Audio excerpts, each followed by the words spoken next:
violence. But is this a logical assertion? Isn't it like condemning a robbed man because his possession of money precipitated the evil act of robbery?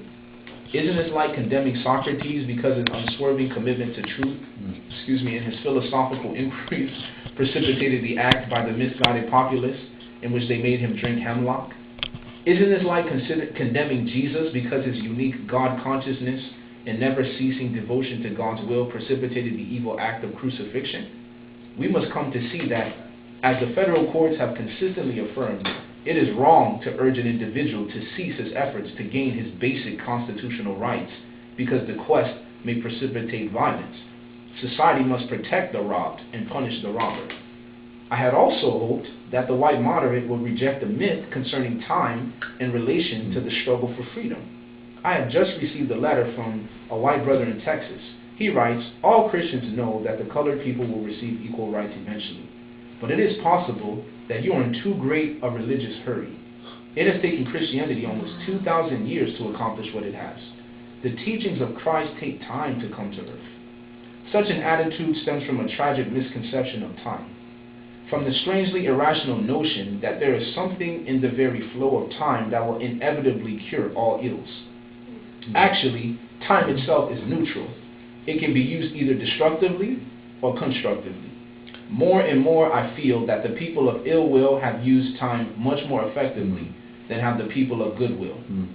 We will have to repent in this generation, not merely for the hateful words and actions of the bad people, but for the appalling silence of the good people.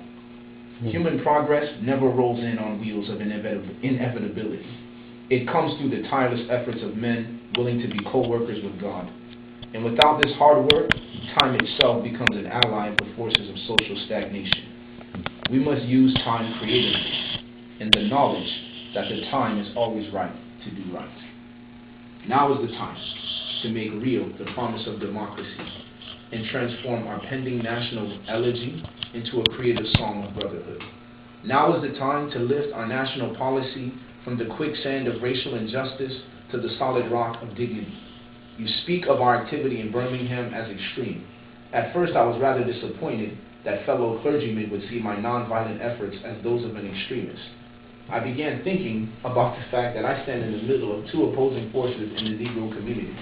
One is a force of complacency, made up in part of Negroes who, as a result of long years of oppression, are so drained of self-respect and a sense of somebodyness that they have adjusted to segregation.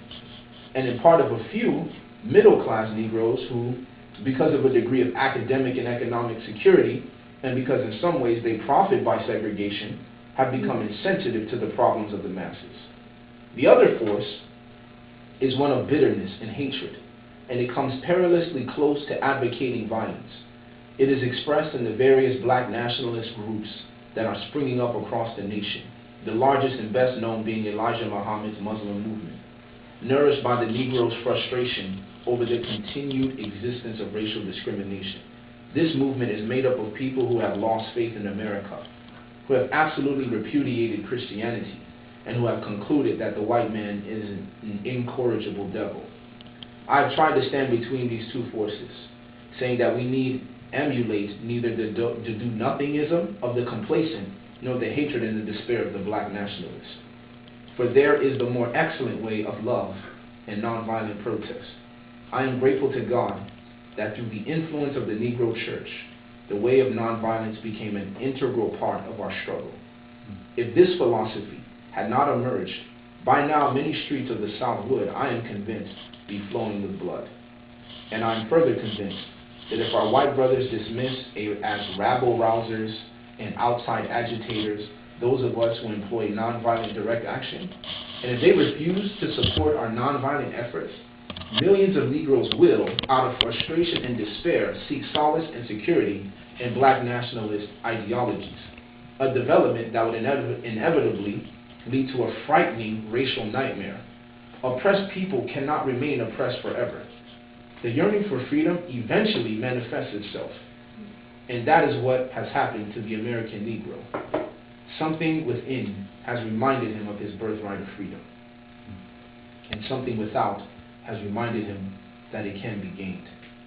Consciously or unconsciously, he has been caught up by the zeitgeist, and with his black brothers of Africa, and his brown and yellow brothers of Asia, South America, and the Caribbean, the United States Negro is moving with a sense of great urgency toward the promised land of racial justice.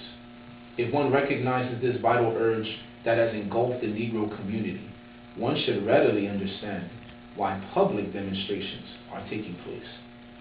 The Negro has many pent-up resentments and latent frustrations, and he must release them. So let him march. Let him make prayer pilgrimage to the city hall. Let him go on freedom rides and try to understand why he must do so. If his repressed emotions are not released in nonviolent ways, they will seek expression through violence. This is not a threat, but a fact of history. So I have not said to my people, get rid of your discontent. Rather, I have tried to say that this normal and healthy discontent can be channeled into the creative outlet of nonviolent direct action.